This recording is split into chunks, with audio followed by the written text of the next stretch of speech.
Nomination form भरने सुबह 11 बजे निहाल साहब की रिवायत के मुताबिक सुबह 11 बजे आप सब लोग मल्ले की मस्जिद से एक जुलूस की शक्ल में निकलेंगे।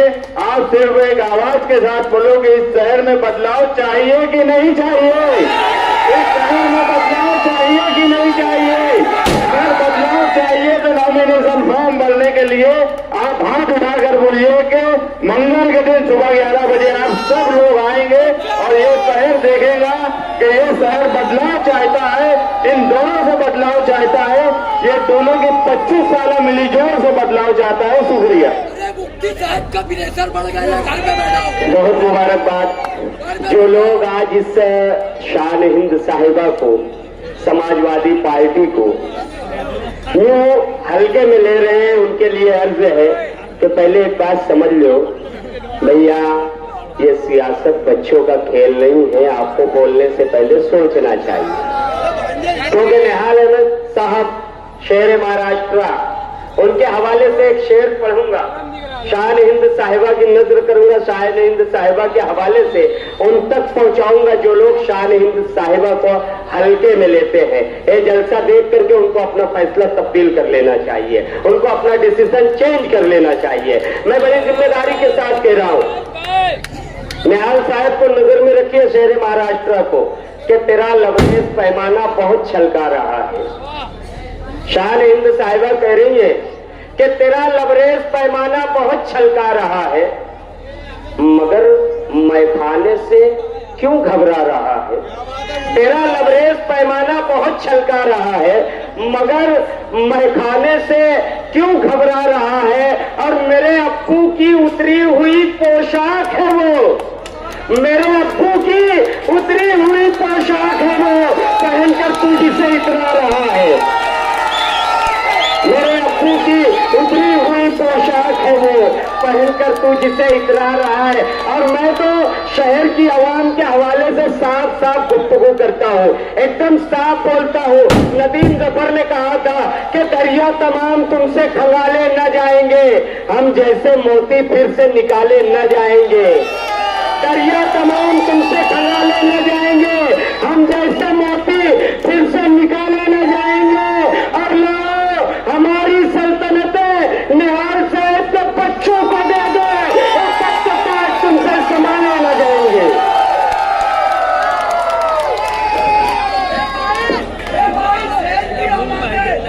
साथियों, आज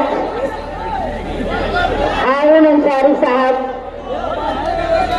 शब्बीर शेख साहब, आयशा हकीम साहबा और अब्बास अली काजी, साथ ही निहाल अहमद, उनकी तस्वीर के साथ इस इलेक्शनी जलसे का आगाज हुआ। इलाके के जिम्मेदारान मोहम्मद यासीन से कत्था वाले, सदर मोहतरम शब्बीर अहमद सुलेमान, इकबाल अहमद महफूजुर रहमान, कमरुल हुदा सेठ, मोहम्मद आसिफ सेठ, अल्ताफ अहमद, मोहम्मद सुलेमान शब्बीर शिया जमात के जिम्मेदार, आशिक अली सज्जाद अहमद शिया जमात के जिम्मेदार, और मौलाना नौमानी के नवासे एहतशाम अंसारी साहब, मुईज बादशाह और मेरे भाई, जिन्होंने दुल्हन के बीमारी के अय्याम में मुझे हौसला दिया, रईस लाल इमली और आप तमाम साथियों, आज इलेक्शन का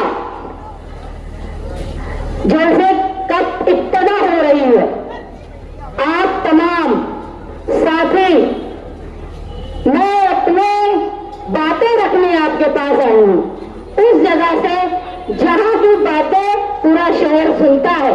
और यहाँ ऐसे तालीम याफ्ता लोग रहते हैं कि जहाँ के मशहूर टीचर, डॉक्टर, वकील और ऐसे जिम्मेदार समाजी खिदमतगार और तालीम याफ्ता पूरे शहर के स्कूलों में, कॉलेजों में और दीगर अदारों में फैले हुए। आज जो मालेगांव शहर का नक्शा हो गया है सियासी, बहुत दुख की बात है। मालेगांव शहर में जो हरे झंडे की सियासत चल रही है, मैंने एक इंटरव्यू में कहा, ये हरे झंडे की सियासत के ताल्लुक से मैं यहाँ के जलसे में बोलूंगी। मैंने अभी तक किसी के खिलाफ नहीं कहा और न मैं किसी के खिलाफ बोलना चाहती हूँ, क्योंकि मैं नहीं मानती कि मेरी बराबरी की सलाहियत किसी में है, इसीलिए मैं उनके खिलाफ भी नहीं बोलना चाहती। लेकिन ये याद रखो, ये हरे झंडे की सियासत, अव्वल तो ये हरा झंडा जो लाए हैं दोनों तरफ, चाहे वो मजहब के नाम से लाए हो या जो पुराने झंडे को दोबारा लाए हो, ये मालेगांव शहर में भगवे झंडे की दलाली करने वाले हरे झंडे।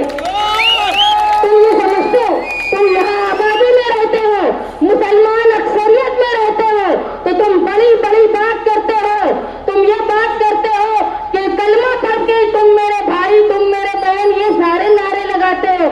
लेकिन तुमको मालूम है कि यहाँ के जो तालिब इल्म शहर से बाहर जाते हैं, यहाँ के जो लोग नौकरी करने शहर के बाहर जाते हैं, जो चद्दर की फेरी करने लोग जाते हैं, जो डॉक्टर वकील बाहर आते जाते रोजाना सफर करते तालिब इल्म है, ये मालेगांव शहर में जो मजहब के नाम पर हवा बनाया जा रहा है, इसकी वीडियो, इसकी फोटो शहर पसंद लोग मालेगांव के बाहर भी देखते हैं। मेरी खास तौर पे ये यूट्यूब चैनल वालों और मीडिया वालों से दरख्वास्त है, ऐसी फिरका परस्त वीडियो जिसमें हम बहुत ज्यादा शिद्दत पसंद दिख रहा है, इसको मत दिखाओ, अल्लाह के वास्ते मत दिखाओ, वरना मालेगांव नाम सुन के तुम्हारे साथ ट्रेन में, बस में खराब सलूक होगा। उसके जिम्मेदार ये सियासत के नाम पर जो अपनी ओर लेने के लिए मजहब का नाम कर रहे हैं। जब फलस्तीन का झंडा ईदगाह पे लहराया गया, जो बोलते हैं तेरा मेरा रिश्ता क्या, ला इलाहा इल्लल्लाह, उन्होंने ही कहा कि मेरा इस फलस्तीन के झंडे लहराने वाले से कोई रिश्ता नहीं। उनसे पूछो कि उस वक्त कहाँ थी हमारी, जबकि फलस्तीन का झंडा दिखाना खैर दस्तूरी बात नहीं थी। हिंदुस्तान का बीजेपी आने के बाद भी हमारे सिफारती ताल्लुक आज भी फलस्तीन के साथ है, लेकिन उस वक्त तुमने लाइल्मी बता दी। आज जो 12 नवंबर के नाम से शेख आसिफ साहब हिसाब मांग रहे हैं, सबसे पहले हिसाब तो उनका होना चाहिए। जैसे ही 12 नवंबर हुई, उसके बाद सबसे पहले उन्होंने प्रेस कॉन्फ्रेंस ली और ये बोला कि ये प्लानिंग हुई है, ये हुआ है। जब 12 नवंबर के बेगुनाह लोगों के लिए कोर्ट में समाज जमानत के लिए होती थी, तो मरहूम शेख रशीद साहब प्रेस कॉन्फ्रेंस लेके बोलते थे कि ये लोग बेगुनाह नहीं है, मतलब वो ये चाहते थे कि 12 नवंबर के लोग जेल में रहे। आज शेख आसिफ किस मुंह से बोलता है कि मैं 12 नवंबर वालों का साथ हूं? तुम्हारे बाप और तुमने 12 नवंबर का सानिया करने में बड़े गुनहगार तुम लोग हो। और आज जो मजहब की बात करते, यही हमारे मुफ्ती साहब, उन्होंने सबसे पहले बैठ के बोला कि 12 नवंबर के वक्त कि पत्थर आए नहीं थे, पत्थर लाए गए थे। जब पहली समाअत हुई 12 नवंबर वालों की, उस वक्त पुलिस ने ये वीडियो बताया, शेख आसिफ का भी, मुफ्ती साहब का भी, कि शहर के जिम्मेदार लोग कह रहे हैं कि मालेगांव शहर में प्लानिंग की गई थी। पत्थर लाना मतलब प्रिपरेशन प्लानिंग, क्योंकि इनको कानून तो सिफर समझता है, दस्तूर तो सिफर समझता है, सिर्फ बड़ी बड़ी बातें करते। और उसके बाद 120 बोझ लगा, जिसकी वजह से लोग 11 महीने जेल में रहे। इसके लिए जिम्मेदार शेख रशीद, शेख आसिफ और मुफ्ती इस्माइल साहब हैं, जिनको कानूनी सूझबूझ सिफर है। जब मालेगांव शहर में इसी इलाके में असलाह के नाम पे लोगों को गिरफ्तार किया गया, उस वक्त पंचनामे में किसका नाम था, कौन बंदूक के साथ फोटो खिंचा रहा था, उस वक्त कहा गया था ला इलाहा इल्लल्लाह। उस वक्त भी शेख रशीद साहब ने कहा था बम ब्लास्ट के बाद कि सब के सब बेगुनाह नहीं है।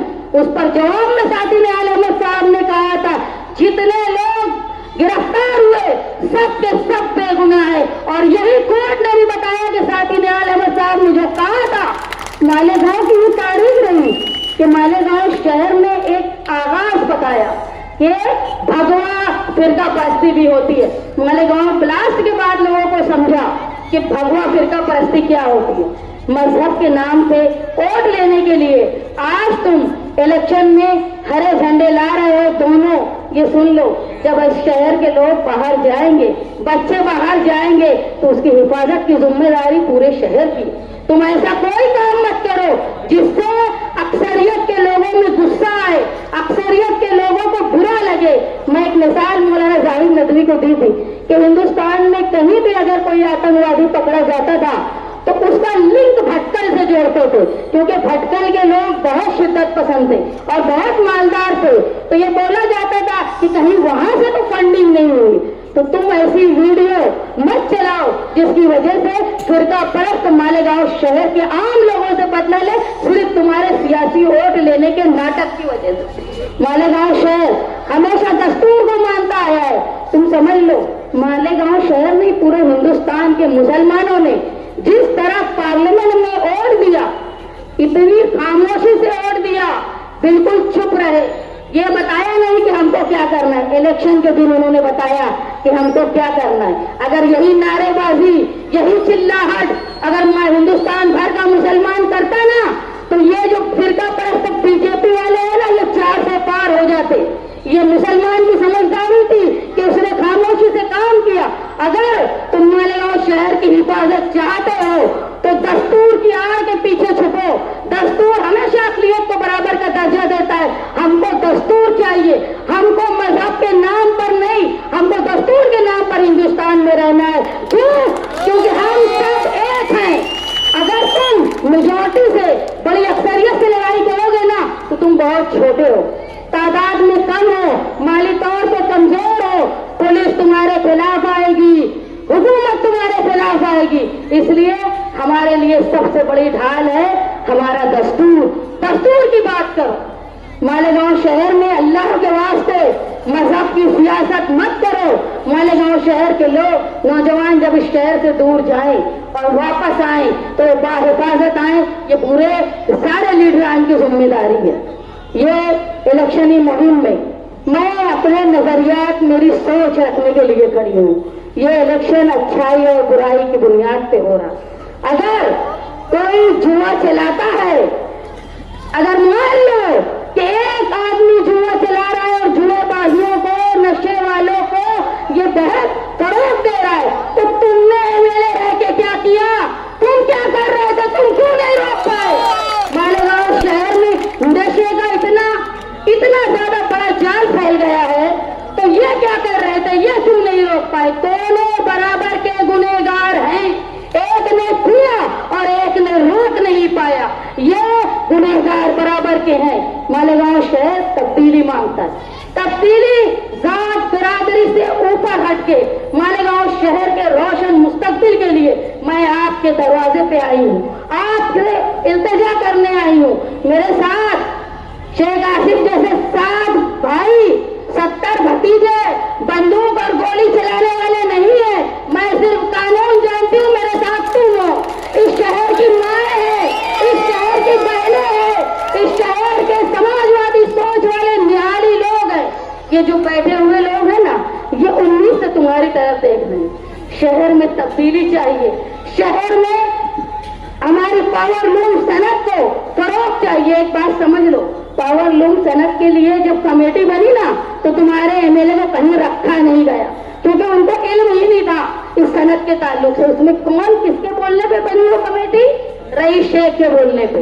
और रईस शेख तुम्हारे साथ है, अबू आसिम आजमी साहब है। और जब अखिलेश यादव मालेगांव आए थे ना, तो मैंने जो लीडर आता है तो उसके सामने चमचागिरी की लोग तकरीर करते हैं। मैंने सिर्फ मालेगांव शहर के लिए, सनत के लिए, वक्फ बिल की हिफाजत के लिए, मालेगांव नहीं हिंदुस्तान के जो अक़लियत के लोग हैं उनकी हिफाजत के लिए, और जो कानून बनाए जाते हैं अक़लियत को दबाने के लिए, उससे बचाव के लिए, मॉब लिंचिंग के खिलाफ, बुलडोजर की सियासत के खिलाफ मैंने ये बात की। अगर तुम समझ लो महाराष्ट्र से बीजेपी साफ हुई तो हिंदुस्तान से भी बीजेपी साफ होगी, और जब साफ होगी तो अखिलेश यादव 3 नंबर के सबसे बड़ी पार्टी का लीडर है, बड़ा ओहदा पाएगा। तुम जब जाना, उन्होंने कहा था कि हमारी जब हुकूमत थी तो हमने फिक्स बिल का मामला रखा था। यूपी में बुनकरों के लिए फिक्स बिल, हम भी उनसे मांग करेंगे। अरे हमारी ताकत तो ये है कि बारिश में हम उनके लिए खड़े रहे और वो भी बारिश में भीगते हुए हमारे लिए खड़े रहे। कोई लीडर आता नहीं है बारिश में, ये निहालियों की ही ताकत थी कि अखिलेश यादव भी आकर खड़े रहे, बारिश में भीगते रहे। मेरे सर पर उन्होंने छाता लगाया, कोई दूसरे लीडर के जैसा हाथ पकड़ के झटका नहीं। अगर अच्छे ओहदे पे चले गए वो यकीनन जाएंगे और उस वक्त हम मालेगांव शहर की सनत के लिए, सोच के लिए एक बेहतर उनसे पॉलिसी मांगेंगे। मालेगांव शहर के लोग जो पावर बिल से परेशान है, कारखानेदार से लेके दुकानदार से लेके घर में इस्तेमाल करने वाला जो बेजा हमारे ऊपर टैक्स, बेजा बिल लगाए जाते हैं, उसके खिलाफ हम एहतजाज करेंगे। और यही हुकूमत, यही अबू आसिम आजमी, यही अखिलेश यादव तुम्हारे लिए लड़ेगा, ये वादा है मेरा। मालेगांव शहर में जो तालीम इतनी महंगी हो गई है, आज महंगाई इतनी ज्यादा है कि अपने घर में बच्चों को आला तालीम देना ये बहुत मुश्किल हो गया। कोई नहीं चाहता कि कोई प्राइमरी स्कूल में अपने बच्चों को डाले, सब यही चाहते हैं कि प्राइवेट स्कूल में डाले। लेकिन जाओ भिवंडी में देखो कि रईस शेख ने 21 प्राइमरी स्कूल को क्या से क्या बना दिया। तुम अगर मेरा साथ दोगे तो प्राइमरी निजाम बेहतर होगा और जो पहली से 7वीं तक है उसको मैं 10वीं तक कराऊंगी और ताकि लोगों को रोजगार मिलेगा। जो लोग पावर लूम इसके अलावा कुछ काम करना चाहते हैं, कोई इंडस्ट्री में, कोई ऑफिस में, मालेगांव में इन चीजों का चांस नहीं है। इसको लाने की कोशिश, उनको रोजगार दिलाने की कोशिश मैं आप लोगों की मोहब्बतों और आप लोगों के साथ करने की कोशिश करूंगी। जो खवातीन अपने घर में रह के रोजगार हासिल करना चाहती है उनके लिए एक बेहतर इंतजाम, ऐसी पॉलिसी जो हुकूमत की है उनको लाकर घर पे औरत बाइज्जत तरीके से रोजगार हासिल करे। हमको 1500 की भीख मत दो, हमको काम दो, हम काम करेंगे। हम मेहनत कैसे, मजदूरों का शहर है और शान से जीता और शान खड़े होकर बोल रही है तुमको। तो ये शहर मेहनत कशों का, यहाँ मर्द के साथ भी औरत मेहनत करती है और मैं उनको इंसाफ दिलाने की कोशिश करूंगी। और सबसे ज्यादा अहम है तुम्हारा तहफ़्फ़ुज़।